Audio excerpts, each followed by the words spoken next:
მიხო პაპამ ერთხელ თველში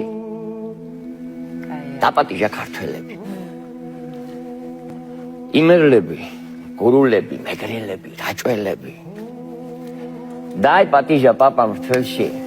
ყველა კუთხის ქართველები ქვევრის პირას სუფრად დასცეს შემოუსხდნენ ქართველები შემოუსხდნენ გულალალი მასპინძელი კახელები მელიქიფემ სანამ ღვინის დასხმა ჩამოათავა ფშავ ხევსურმა თუთის ხეზე ცხარი ჩამოატყავა იმედლებმა ხაჭაპური რაჭველებმა ვიჩინა მეგრელებმა ელარჯი და სუფრამ თავიც იჩინა პაპას რთველი დაულოცეს დაეწაფნენ ვაზის წრემლებს დაგრძნობით ეფერებოდნენ რქაწითელის ბჟხალფერ მტევნებს ადრეგზელეს მომავალი მოიგონეს წარსული ყანწით ლოცეს დედა ქართლის დააყვანი ქართული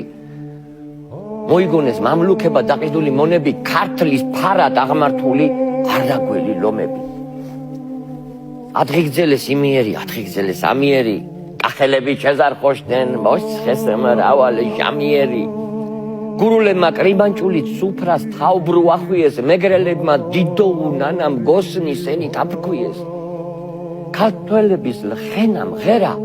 სისკიდემდე წვდებოდა დუდუკი და საზანდარი სისკარს ეგებებოდა ჩაკრულოს როცა მღეროდნენ ხმა შემოესმა მთებიდან ბანს ამირანი აძლეოდათ კავკასიონის ქედიდან ღარი ჰარალე ჰარალო ჰარალი ჰარალალები ქვევში ღვინოც კი მღეროდა სტუმრებით განახარები მე ესეთი საქართველო მეყვარს მე ესეთი საქართველო